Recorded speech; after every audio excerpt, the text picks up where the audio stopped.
Good afternoon. I'm Jim Pethokoukis, and welcome to today's AEI webinar. Does Washington need a new Apollo program or Manhattan Project to jumpstart science research and economic growth? America has long been the world leader in scientific research and technological innovation, but we may be taking this position for granted. U.S. federal R&D spending has fallen by 2/3 since the 1960s as a share of GDP. Not long after that, U.S. productivity growth downshifted and has pretty much stayed there other than for the internet boom of the 1990s. Now, many observers have proposed expanding public support for science research as a way to boost growth, reduce inequality, and accelerate technological progress.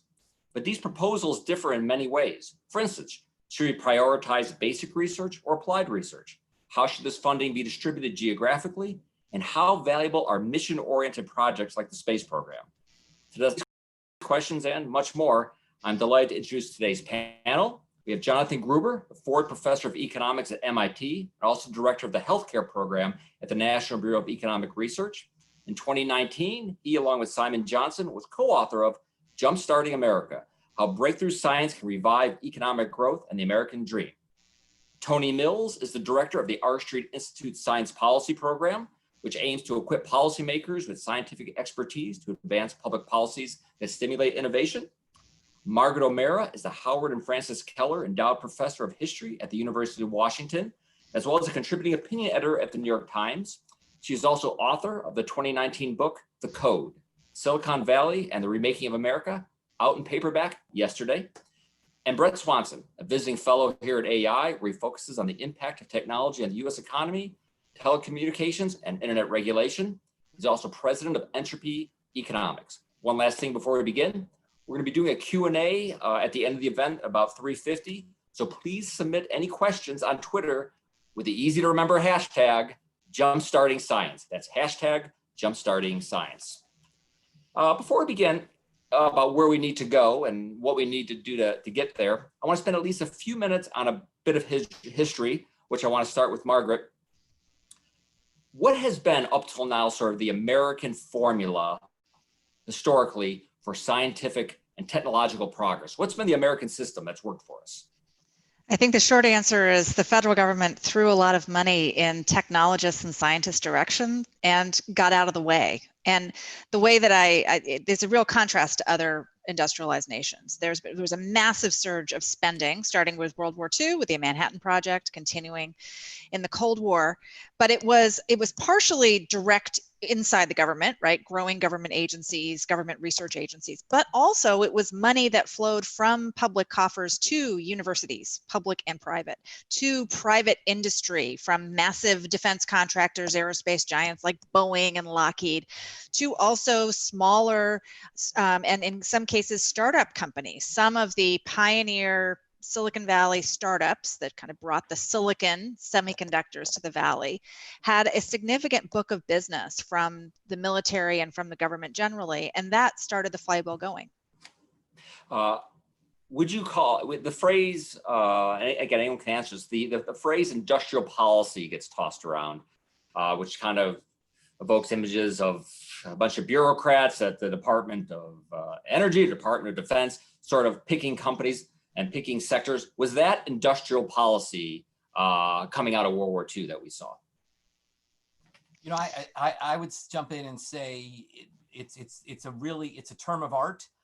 I would say no, because industrial policy implies more guidance. As Margaret said, it was really a general expansion. I think it was a little bit more hands-on than Margaret says, in the sense that what it was targeted goals, but with a lot of extra spending. So a great example is what happened when the government wanted to invent a mine-sniffing robot, a mine-finding robot. It gave a bunch of money to a small Cambridge company called iRobot. It gave them a lot of money. They invented it and realized they had on their hands something that became the Zumba. So it was directed in the sense they had a grant to do something. It's just that money then spilled over. So I think it was a lot of money. There was some direction, but I wouldn't call it industrial policy because it wasn't about trying to protect a nascent industry. It wasn't about favoring one industry or another. It was about spending money to get stuff the government wanted to fight the war, cold or hot. Yeah, Go ahead.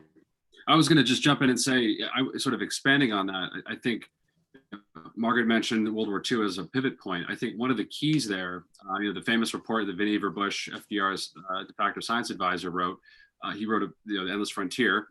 He sort of laid the framework for a lot of post-war science policy. One of his key insights, I think, was recognizing that the large-scale organized research efforts during the war were successful in part because of scientific discoveries, many of which were made before the war. So there were deep reservoirs of scientific knowledge that could be drawn on. You can see that in the development of radar, nuclear bomb, even computing. And so what he wanted to do, he wasn't successful in his efforts to get, science policy as he wanted it in every respect. But one of his key insights was something similar to what Margaret said: support without control, wanting the government to have an assertive role in science policy, but to not to control the direction of that research. And so here I think it's useful to distinguish between technological development and scientific research, where it may be the case that in technological research, you have a particular goal along the lines that Dr. Gruber was outlining before. But in a lot of the kinds of scientific breakthroughs that were key to innovation, they come from unexpected places, and typically by researchers choosing their own directions. And so that was, I think, part of part of the key ingredients there, which we could talk more about the present perhaps later. That's one of the key ingredients that I worry we're now overlooking. We know about the atom bomb, and you mentioned radar, and we know about the Apollo program, but a lot of the 50s and 60s were very productive decades.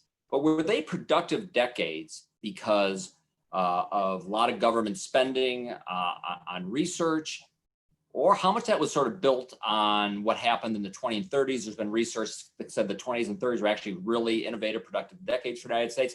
And how much of the success in the 50s, 60s was built on kind of that pre-war innovation versus actually what was going on during those decades?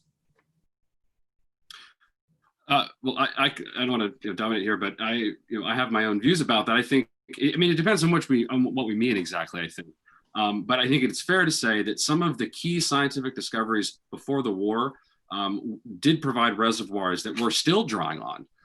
Just to name the most obvious examples: quantum physics, which was developed in the early part of the 20th century.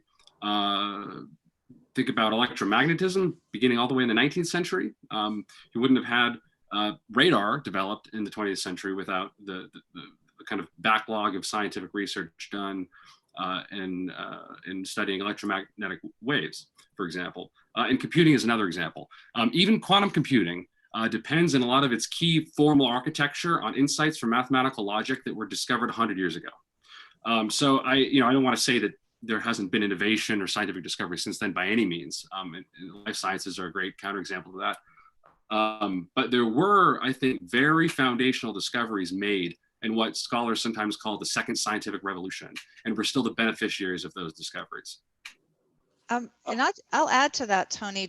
I think there's a really interesting symbiosis of public and private that we see historically.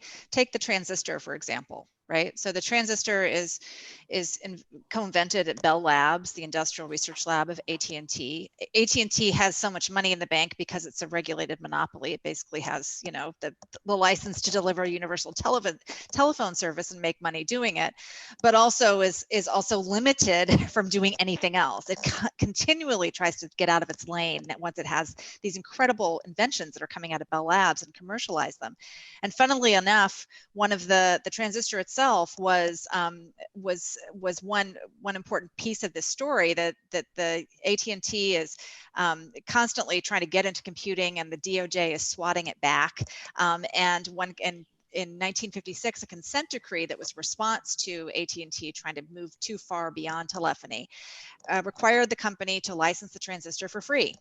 and license subsequent related technologies for pretty cheap. And Gordon Moore, he of Moore's Law, and I'm sure Brett can talk more about that, is himself said we would have not had a silicon semiconductor industry in the Valley without that. And so you have this, and you have the growth of the silicon semiconductor industry itself, private sector growth, but it's facilitated by the Apollo program. It's government's a major customer. It's also a major instigator of research. So I think going forward, that's a really important thing to recognize, that you have in the scientists that we were talking about, Vannevar Bush and others, they were not kind of off in their ivory towers. They were like in the West Wing of the White House telling Truman and Eisenhower what was what. and that really close relationship is something that is frayed over time, that if we really want to rebuild something, we need to look to that model and recognize how these different pieces work together. Brett, I think every, go ahead. To add to that, I think it's really important because, bring this sort of nerdy economics into it. The sort of fundamental question here is about whether the government crowds out private innovation or crowds in private innovation. I think the evidence is pretty consistent that it crowds it in. If you look at the NIH, for example, well-identified estimates suggest every $1 of NIH spending leads to $8 of follow-on R&D. I think time and time again, there's a complementarity between the government's efforts. And you could sort of think of the government as Margaret said at the beginning, as sort of, putting down the kindling and then the private sector sort of creating the flames. But I think that could not happen with the government putting down the kindling everywhere it did. So, Brett, so is this sort of a false choice? I think every 2 years in a Wall Street Journal, I see something on the editorial page about who invented the internet. And those op-ed pieces usually reassure me that it was really the private sector and the government was only at the edges. But it seems like again, as Margaret was saying, that the American system, which has worked, has really been both a vigorous public sector, doing a lot of research and sometimes directing that money, but also a very vibrant private sector commercializing those innovations. I think that's right. I think you need both. On the internet point in particular, it was, DARPA saying that we needed a new communications idea, decentralized, packet-based maybe. They went out and hired private consultants to start building this, right? So there was a germ from the government, from the Pentagon, and it was a terrific idea, but it didn't do a whole lot for several decades, right? It connected scientists and engineers. And it really did take the entrepreneurial privatized explosion of the mid-90s then to unleash the full forces. So you could absolutely say it was both. But like so many of these things, I want to emphasize that you absolutely do need the entrepreneurial, decentralized efforts in order to fully realize the power of these ideas. So if you look at, I look at a lot at healthcare, not to the extent that Dr. Gruber does, but a lot of my research is focused on the absolutely flat productivity growth in healthcare for the last, really as far back as we can measure. At the same time, we have these amazing innovations in genomics and robotics, surgery, and just across the field in healthcare, right? And so I don't know that there's been a lack of sort of research, you could call it research productivity in bio, in healthcare and so forth, but there, I think, has been a real problem in getting those amazing researches into the market in a value-oriented way that, like the transistor, like the internet, dramatically reduces costs, improves quality for the masses. And that's what we have not seen in healthcare, despite amazing scientific and technological advances. So you need it all. You need the NIH, you need hospitals, you need universities doing research, but you also need that transmission mechanism of thousands or millions of entrepreneurs tinkering with those ideas, coming up with their own ideas, and then delivering explosive products that really can change the industry. And that's what I'm looking for in an industry. Now, the killer stat I mentioned in the intro was that big decline in federal research spending, really by 2/3. Now, granted, a lot of that, a good chunk of that was the space program, but still, you had these decades in the 50s and 60s, very fast growth, a lot of optimism, a lot of technological optimism. A lot of economists back then certainly thought that there was going to be very fast growth, basically forever. And then we stopped spending as much on what is a pretty key part of it, as we just discovered or talked about, science research. Why didn't we keep spending a lot if that seemed to be working? I mean, people had to realize at the time that we were spending a lot on research. Why did we stop doing it? And then it kind of dropped off with the Apollo program, kind of went flat, and then it dropped off again, I think, in the 2000s. Why has this not been a bigger priority? Why did we let this happen? In my book with Simon Johnson, Jumpstarting America, we offer 3 reasons. So I'm going to go first and see how Mark, and then I'll let the historian fact check me. So She's eager. We have 3 reasons. The first reason is that politicians and scientists stopped rowing in the same direction.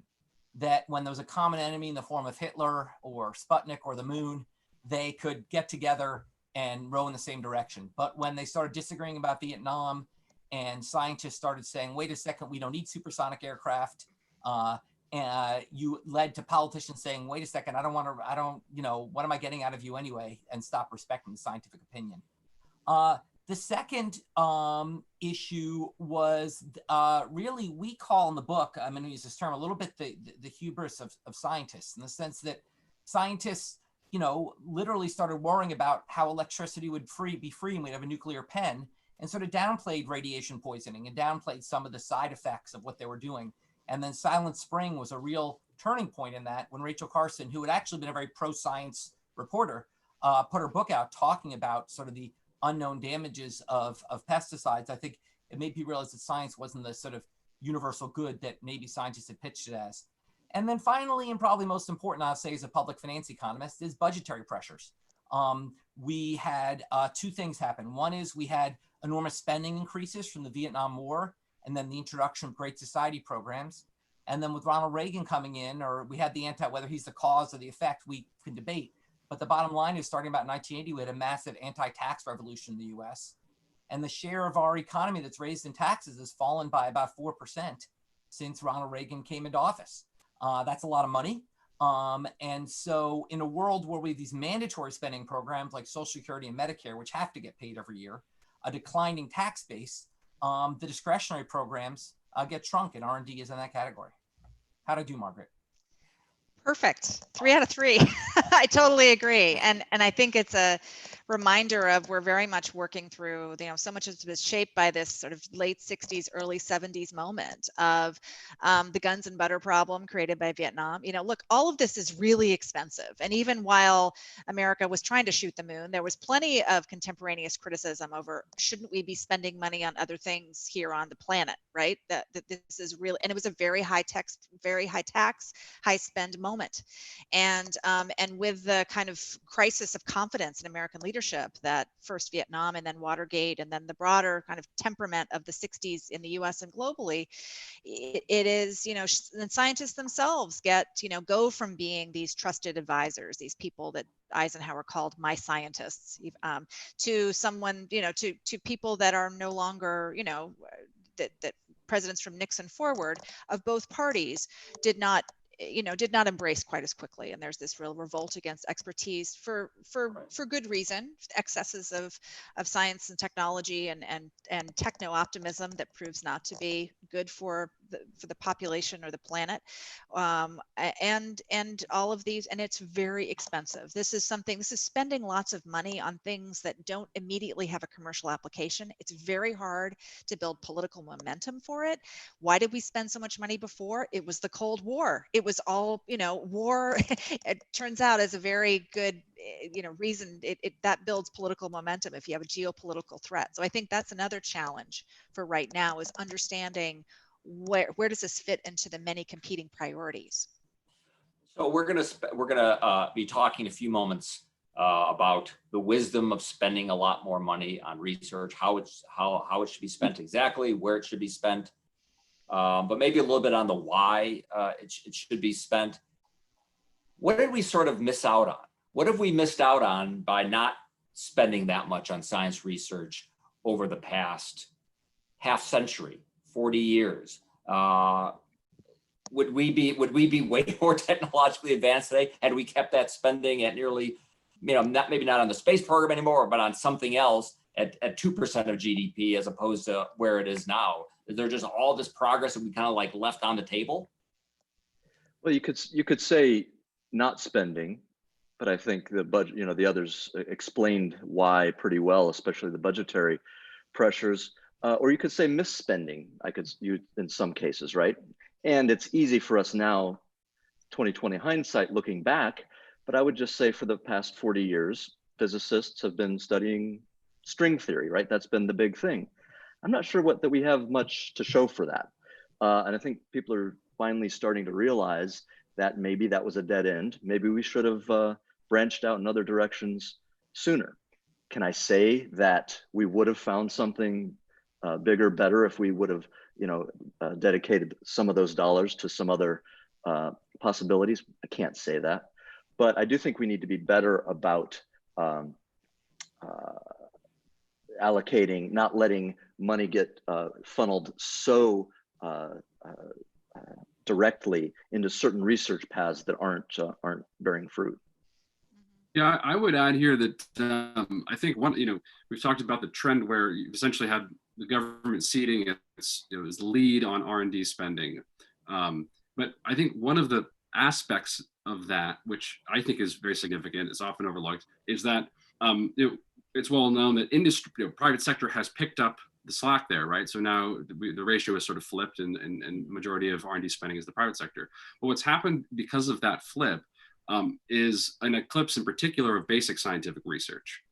And even the majority of government spending on R&D skews toward the applied research and development side, not only within DoD, but once you have that ratio inverted, the vast majority of private sector research is not basic. And there's reason to think that even what the private sector categorizes as basic research is not really basic research. And I know that there are disagreements about this term and whether we can even talk about basic versus applied science and so on. But I do think that shift toward more use-driven research is significant. And it may be part of the reason why we have some of the problems that we have. And I would again point back to the historical precedent where basic scientific research generated, often in unpredictable ways, enormous practical returns on investment. And sort of counter to the string theory example, I would say, is in the life sciences, where we are, comparatively strong in basic science through NIH, which funds an enormous amount of basic scientific research, 80% of which is done extramurally outside of the NIH campuses. We have, in the past half century, had really important breakthroughs there that have generated all kinds of positive technological feedbacks and innovations. But I would say that is an important part of it. And actually related to this, it gets to the historical question, Brett, that Jim, you were asking earlier about what changed. And I agree that the 60s, that era, when there was this kind of backlash against science, part of the story there, I think, is that a lot of the scientific research was being done through the DoD. Not all. NASA is a great counterexample. The NASA research was framed around national, sort of national interest, vis-a-vis Cold War and so on. But that was not, going back to Vannevar Bush, that was, for example, not the intention of Vannevar Bush. One of the things that he worried about, as World War II ended, was the military retaining control of scientific research. And so I've often wondered if, had he been more successful in that effort of prioritizing civilian science, that may have lessened some of the backlash that happened in the subsequent decades. But that's that's speculative. It's certainly an amazing coincidence, though, that we've had this long-term decline in science research spending, and just about the same time we sort of had this downshift in productivity growth. Jonathan, one, are they? And then I want you to talk to me about your plan. But can I link those two things together in any way? I think it really comes to your excellent question, Jim, which was one thing we struggled with the most in writing our book, which is, how do you prove the absence of something? How do you prove what would have happened if we had spent the money? I think one way you prove that is you look at what happened in other countries that did spend the money. And you look at examples like we show in our book of industries that were born in the US that we gave up on. take the great example, very relevant now, of synthetic biology. Invented at MIT, funded by the NSF. We invented synthetic biology. We created the first important synthetic biology product, which is a synthetic treatment for malaria. And then the NSF stopped funding it. The government decided it wouldn't fund it anymore. It's now a major growing industry and job creator in other parts of the world. You can see it's an industry over and over again. So I think you can see that. But I think, Margaret raised a really important point. This is expensive. And this is, you have to take a portfolio approach. The thing that we did, I don't know how we got away with it. The thing we did in the 50s and 60s, we spread money around, and there were a bunch of failures. There was a bunch of string theory, a bunch of stuff that didn't work. And a few things worked. And basically, this is the way private investors make their money. Venture capitalists earn 70% of their money on 7% of their investments. Basically the question is, how can we get the government take that portfolio approach to be able to spend big? A great example right now, Jim, is what we have to do with vaccines. And we see it. We need to invest in lots of different vaccines for COVID, even though we only need one to work.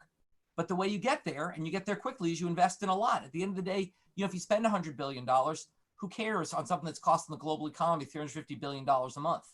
You spend big and you're willing to take the risks. And I think it's clear if we'd done more of that, would have grown faster. Drawing the link is super hard.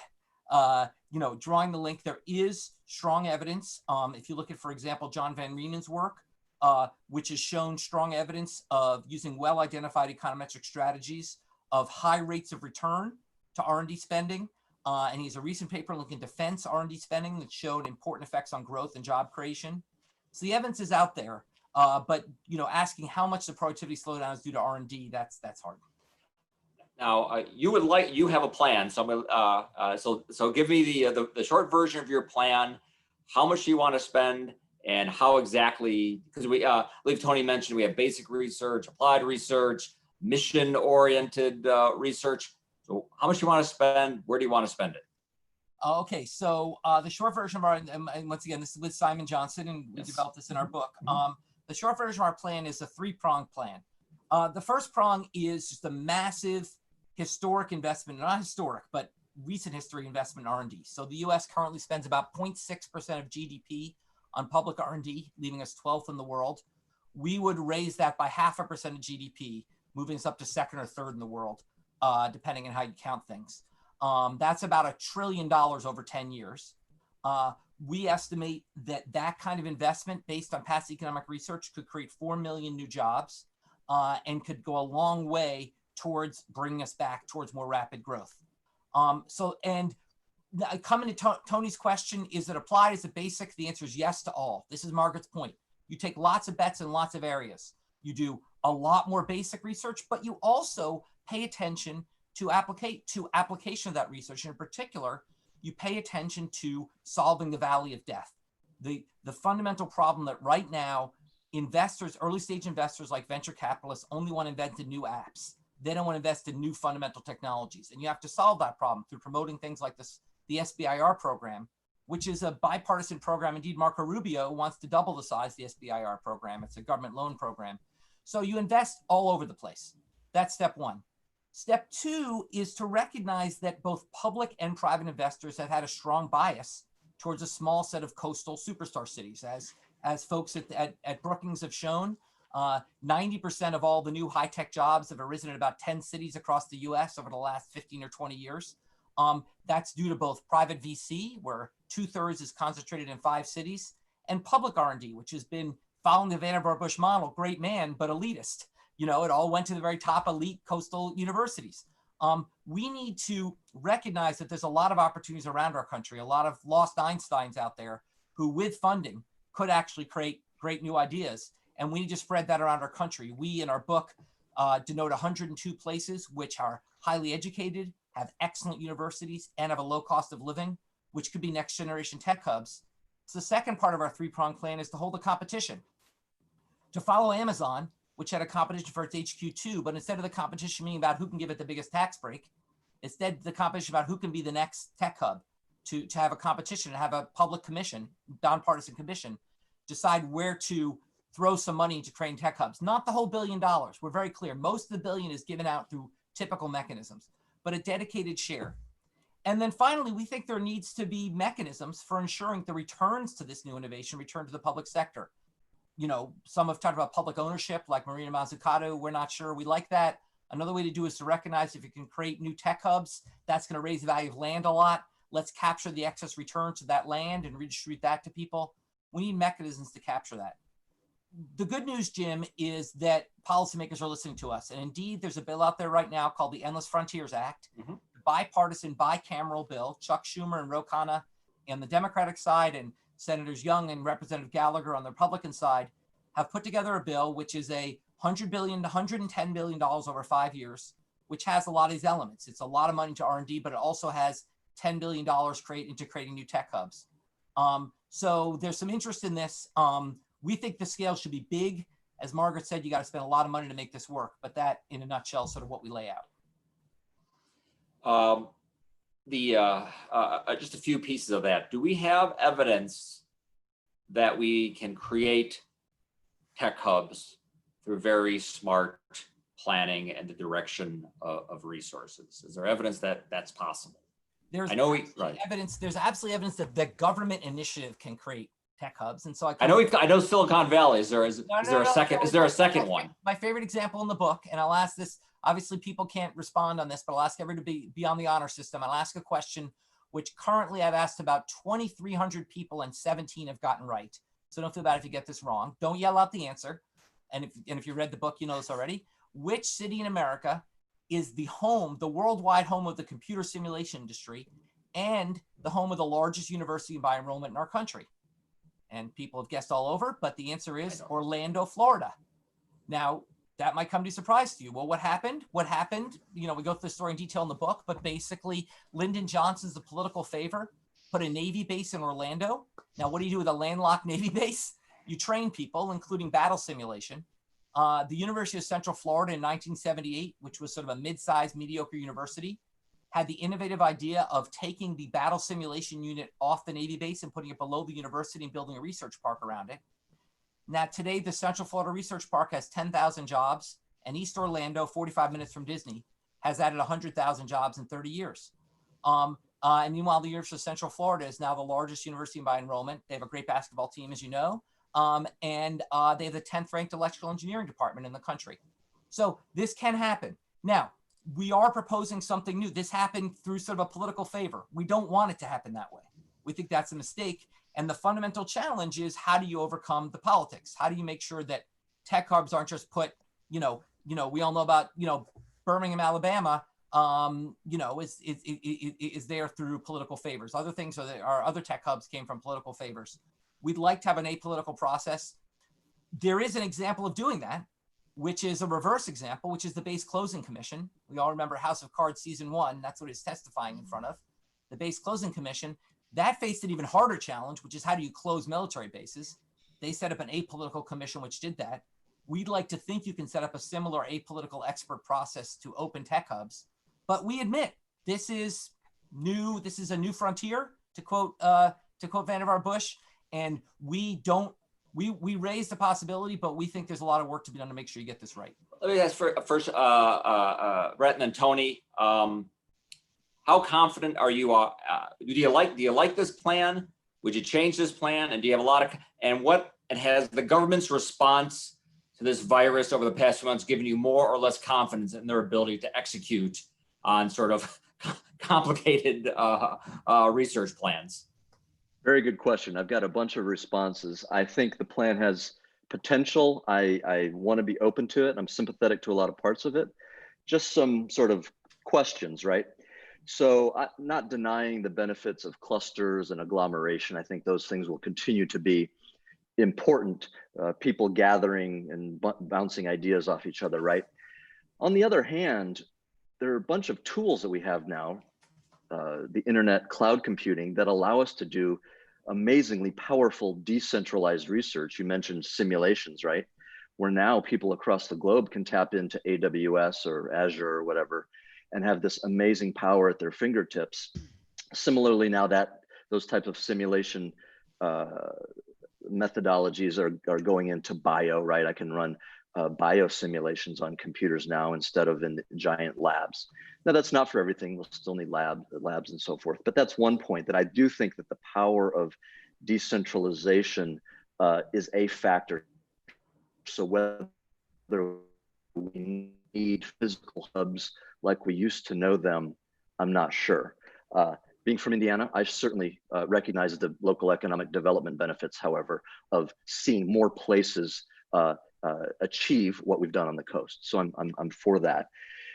Sure, the last couple months, indeed the last number of decades, could teach you the lesson that centralized bureaucracies maybe haven't done the best thing. I mean, here's an example from healthcare again, right?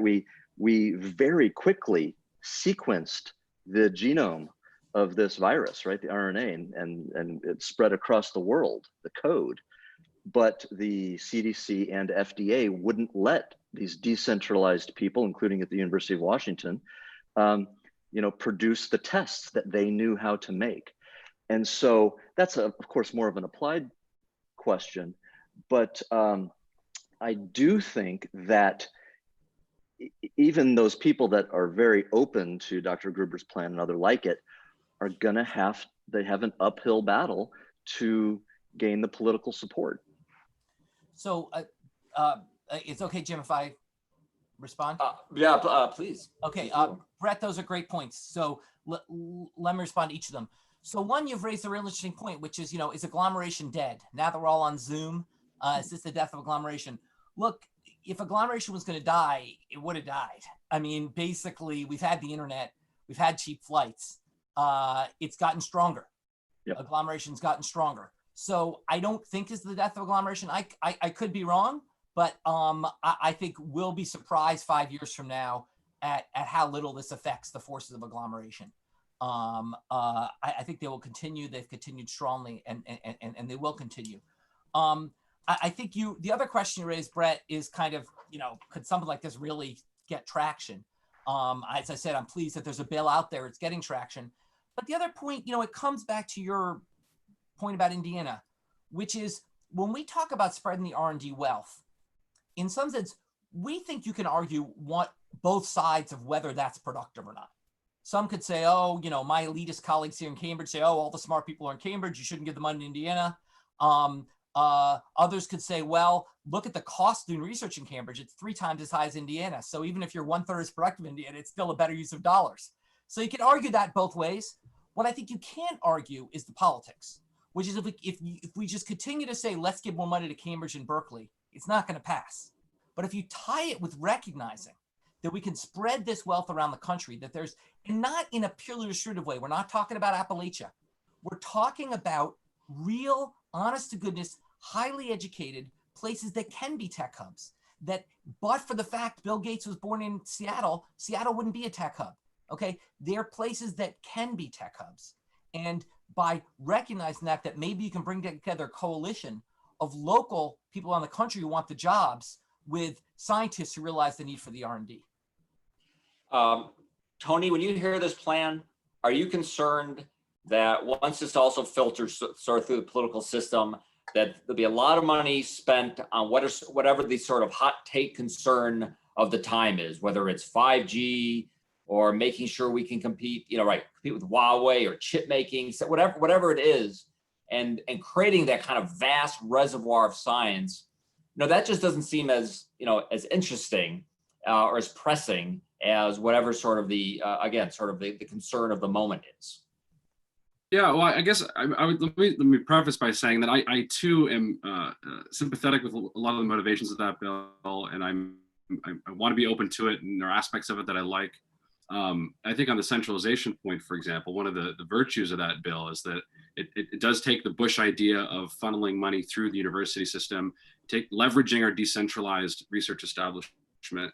Of course, it does it by looking at technology rather than basic science, which is very, very un-Bushian.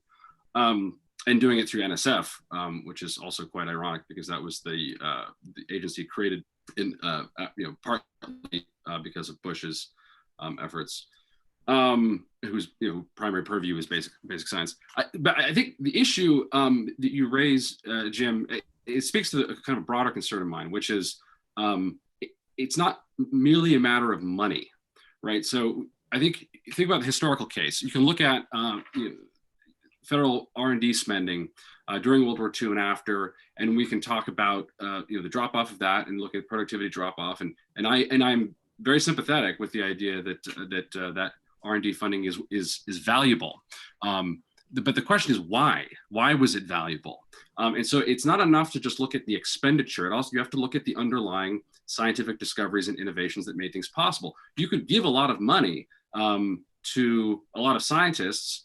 They could have some interesting ideas, but if there wasn't a broader infrastructure in which to transfer that knowledge to make it actionable, to have the kind of feedbacks that we were talking about between scientists and engineers and people working in the private sector and so on, then it wouldn't amount to much. And similarly, you could imagine giving a lot of money to engineers without supporting the scientific underlying of that, and kind of expanding the existing technological frameworks we have, but not doing anything truly innovative in the sense of the kinds of foundational inventions that we have referenced in the course of this conversation. So I think sort of the content of the research does matter, and you can see this in the post-war period where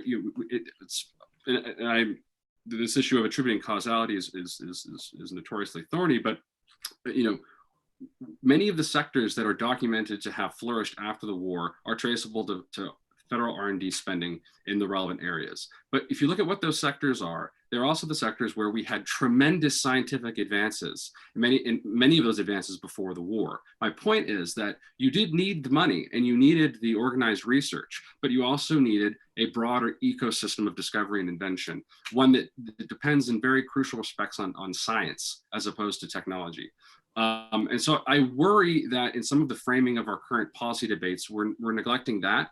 And I see that in the Endless Frontiers bill. So as you pointed out, you then get the problem that if we emphasize only the kind of the use-directed aspect of research, we tend to then focus on the kind of fashionable issues of the moment. So if you do a thought experiment, if it was 1900 and the federal government said, or imagine it's 1940, but the state of science was where it was in 1900, and the federal government said we want to build a super weapon. Where do you think they would have directed the money to do that? The answer would not be, I'm sure, to a patent clerk who wanted to study pollen grains suspended in fluid. But Einstein's work in Brownian motion was key to the development of atomic theory. In 1900, scientists they were still debating whether or not there were atoms at all. So you can't develop, for example, a nuclear bomb if you don't know that there are atoms, you don't know that there are nuclei, and you don't know about fission if you don't know that there are nuclei. So if you had asked folks in Washington, hey, we would like to develop this super weapon, what should we do with it? And you didn't have the relevant science on hand, it's not obvious what the answer would have been, but I think we can guess that it probably wouldn't have been directed toward the kinds of research that actually wound up being useful. And in fact, we do have some evidence of what the answer would have been, because the British government actually did put out an award for building a weapon in the lead up to World War II, trying to use radio technology. They essentially wanted to build a ray gun that could kill a sheep from 100 yards away. But needless to say, that project didn't go anywhere.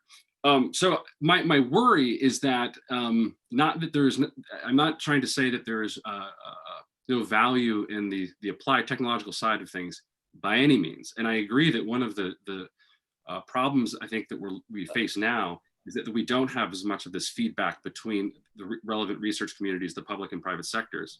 But I worry about trying to pick and choose the horses that we want to ride, because historical precedent suggests that the pickers tend not to be sufficiently imaginative in doing that.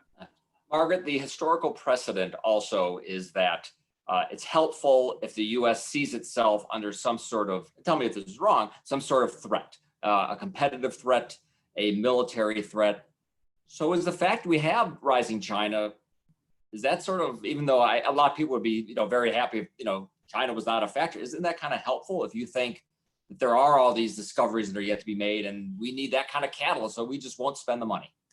I agree. And I mean, China, this Cold War is very different from the other Cold War. And I think what makes it tricky technologically is we already have closely intertwined systems. Whereas the Soviets, in the case of, say, Soviet computing and US computing, they were two completely different silos, right? Two different ecosystems. We're very already bound up economically. But I think that this one piece of this larger conversation, I think what Jonathan's plan and the sort of questions about where tech grows and how you grow it and what you invest in, it's not just about the technology or the science itself, it's about the people who do it, right? It's about human capital production, it's about talent and where the talent is and how you foster talent. And that's actually a really big piece of the Cold War push that was, again, driven by freaking out about the threat of the Soviet threat. So much of the conversation in the early 1950s, as the Cold War is ramping up, is that the Soviets are producing so many more scientists, so many more PhDs in science, so many more technologists and engineers, that it was a numbers game. And this became an impetus for immense investment in higher education. That was, and there was already a big public investment in higher ed in form of the GI Bill, which was growing the college population significantly. But I think that's really important. I was so struck when I was putting the book together, when I was sitting down and talking with these venture capitalists and technologists in their 80s and 90s who have done very well for themselves at the end of their lives, but they started off as young men with 2 cents to their name. They ended up, the first generation in the Valley was made up primarily of people from very modest backgrounds. If you had family connections, if you went to a prep school, if you had a rich father, you usually stayed on the East Coast and went to go work at on Wall Street or at a Fortune 50 company. People like Bob Noyce, Gordon Moore, Dave Packard, Bill Hewlett. I could go on and on. They're these guys from small towns whose families are very, modest backgrounds. All these guys have is their engineering smarts. And this big public investment gives them this opportunity. It creates this escalator of upward mobility. And we see this again and again. Steve Jobs, his father didn't graduate high school, but he got a job in the Santa Clara Valley working in the laser industry. And he didn't have a college degree, but there was this opportunity created by all of this spending and the ancillary economic activity and all of the degrees that were produced. And I think that's another piece when we think about, okay, how do we make Cleveland into a bigger tech hub? How do we leverage the, Madison, Wisconsin, or these other places that already have big research universities and spread the tech wealth geographically? It's about people and education. Does Silicon Valley, do you think, want government to do a lot more, or is the attitude, we got this? The attitude is we got this. There is and look, it's a really powerful and a really compelling kind of story that Silicon Valley has told about itself as a place that that actually, when we think about the big companies that drive the Silicon Valley, the Valley and the Seattle tech economies now, they come out of this post-Vietnam generation of technologists who were very consciously turning away from the military-industrial complex and turning away from the government generally, and saying the less you regulate us, the less you tax us, the less you get in our business, the more we're going to be able to do. But there is this foundational role that not only R&D spending, again, on blue sky stuff that no company in its right mind would be spending money on, because where's the commercial application in the near term? Not Google X or anybody like that. No, look, it's fantastic that billions of dollars are being spent by Google and Microsoft and these other huge companies. Awesome. But they are publicly traded companies accountable to their shareholders. It's different than a public agency that's accountable to the citizens, that has, that is there for ostensibly for a public good. And industrial research, corporate research plays a critical role in the ecosystem, but it's different. It can't be the only thing we rely on, nor can we rely on philanthropy as massive as the new foundations that have come out of tech they're still not anything compared to, the annual budget of NIH, for example. It's just not, you can't compare it. And Now, let me just I'm sorry, go ahead. I think it's really important to build on Margaret's point. Yeah, and I think Brett or Tony mentioned the sort of inversion that now there's, you know, more private, less public R&D, but let's remember they're not the same thing. It's not just that one's about R and one's about D. It's that one's public and one's private. So corporate scientists used to be some of the leading public intellectuals in our country. Corporate scientists win Nobel Prizes. Now corporate scientists don't publish. Okay, publications by corporate scientists are down 60% in the last several decades, in particular in high impact areas. So the R&D, yes, there's these exciting new R&D ventures of these companies, but they're turned inwards. They're about returns to that company. They're not about producing general knowledge that allows for more general development of technology.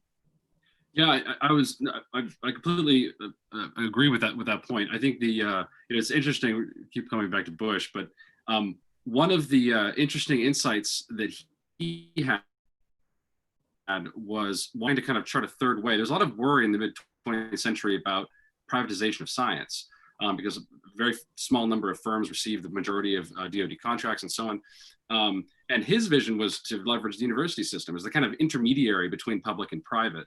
And so I think there is, I would say on the one hand, I like the idea. I mean, it's not, we know from historical precedent that the private sector can do more of this kind of public science, right? I mean, the Bell Labs kind of model, but that's not where we are for whatever reason. But I think the important thing is to think about the sort of the most efficient allocation of resources, highest best use of the public funding, in addition to that kind of moral political issue of the publicness, which to me, we're talking about research that is uncertain and high risk. Your early stage technological development where the barrier of entry is too high for the private sector, and basic science, which is a public good. So I see that as really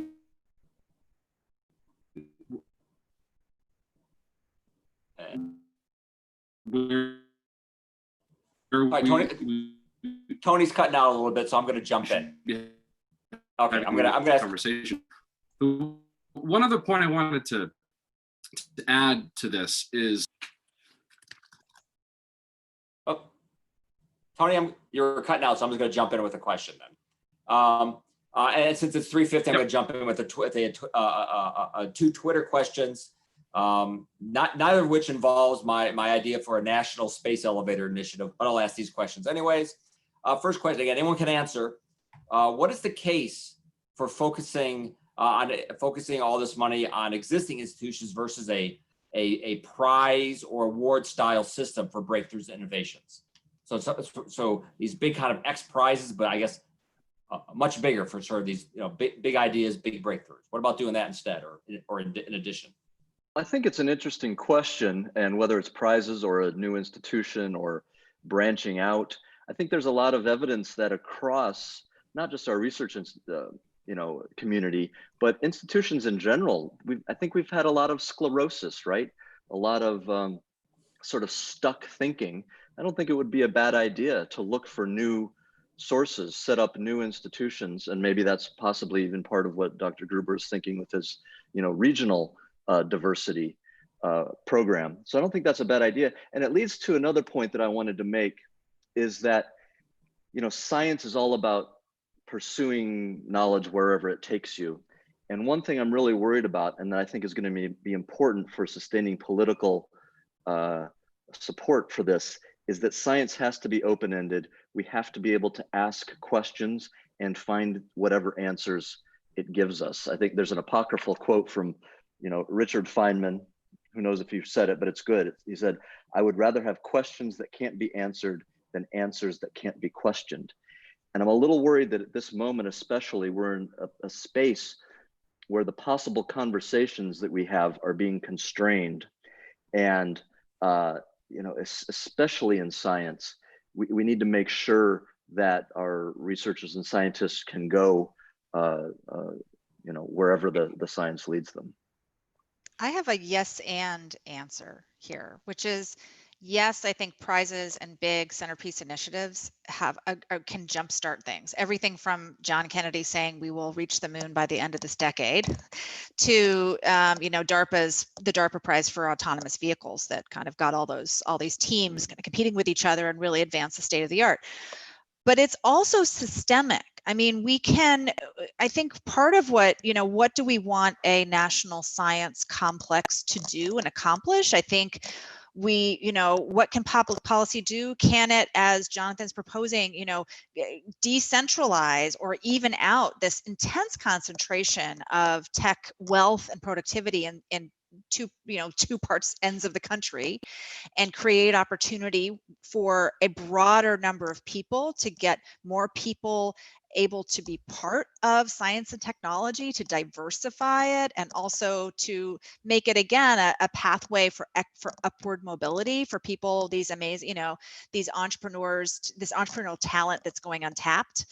And that requires systemic change. It requires kind of reevaluating and re-empowering science and tech government, reinstituting things like, the Office of Technology Assessment, which was a bipartisan entity advising Congress for 2.5 decades on matters of future tense matters, everything from acid rain to supercomputing and everything in between. Again, these aren't kind of politically fashionable, and these aren't, this rather than just certain parts of the public. Go ahead. I was going to say on that question, I think what that raises is the important issue of what what our current R&D system is not doing well. Where are the current inefficiencies and problems? And we've talked about the geographic distribution problem, but there are lots of other problems too, and they may feed into that geographic one. And so again, this goes back to my worry about merely spending money. We have to think about how that money is being spent. There's a lot of research on the amount of time that scientists have to spend on paperwork, bureaucratic compliance. There are lots of worries about the peer review process. Some of these problems are internal to the higher education academia. Some of them are on the government side or a combination. Entrenched institutions absorbing a lot of the grants that come out of the government. So I think there's a whole host of issues that we need to think through before we know how best to start funneling the money through the system. Because if the system isn't working well, putting a bunch of money into it may or may not be helpful. Even though I would, in the main, like to see more funding. My second Twitter question, then we'll wrap it up here with this. Can America continue to be innovative if it is hostile to immigration and the flow of foreign talent into U.S. universities? Can we just do it ourselves? That kid of yours who wants to be a YouTube influencer, well, guess what? Now you're going to be an AI scientist. I mean, I think, look, once again, it comes back to Margaret's made the most important point of this event, which is we just got to put a lot of money in, and we don't have to choose. We can have YouTube influencers and AI scientists. We need to put in the educational skill. Like Margaret talked about the National Defense Education Act and the massive educational investment made, not just in higher education, but you talk to anyone who's sort of 60 plus, they'll talk about their NDEA funded, telescope and things that were in their elementary schools and secondary schools. We make massive investments, and then we're a free country. If people want to be YouTube influencers, great, but we need to put the opportunities in front of them. We need to create the demand for these jobs. I like the idea of prizes, although the problem with prizes, it doesn't overcome the problem with financing the actual research. When prizes work, if we have VCs who are interested in actually helping finance the research, but if VCs just want to create the next app and not the next clean energy technology, a prize won't get it done. But I think we need all of the above. And look, you talked about COVID-19. On the one hand, COVID-19 means we're in a bigger debt. On the other hand, COVID-19 points out the enormous scope for spending that we could avoid if we had better technology. I mean, if we had been working on a vaccine, we could have saved trillions of dollars. So it really highlights, the fact that this is spending that we need to be doing to get ready for the future. Brett, we need immigrants? Absolutely. I mean, Margaret talked about it before in the, post-war era, but even obviously the project was, fueled by immigrants, and Silicon Valley is today, and so many of our entrepreneurs, not just the researchers, are immigrants. So we need more of that. We need to sustain the support for it politically, right? And I think there's a smart way to get towards a solution. That the other point though too, and this is, scientific research can be taken from around the world. So that's why I think it's this entrepreneurial mechanism that I've been, emphasizing is so important, is because even if the research isn't done in the US, and I hope it is, even if it doesn't, we have this ability, at least historically, to take ideas from anywhere and to create new amazing things with them. I would, Oh, sorry. I'll give you the last word, Tony. Well, on immigration, just I think I would answer that question with a historical example. The United States in the beginning of the 20th century was scientifically not a particularly well advanced country compared to Europe. By the mid-century, the United States was one of the premier places to do science, and especially physics. There were a lot of explanations for that. Some of it was homegrown talent and infrastructure, but a big part of the explanation for that was an infusion of immigration leading up to World War II and during and after World War II. The number of scientists who were part of our research establishment who were foreign born was significant, not just in terms of numbers, but in terms of the talent. So if that's the era that we're looking to for inspiration, and I think that's a lesson we also want to heed. My panelists have been Jonathan Gruber, Tony Mills, Margaret O'Mara, and Brett Swanson. Thank you all for doing it. And that's the end of the panel. Thanks everybody for watching. Thanks so much, Jim. Thanks. Great to be here.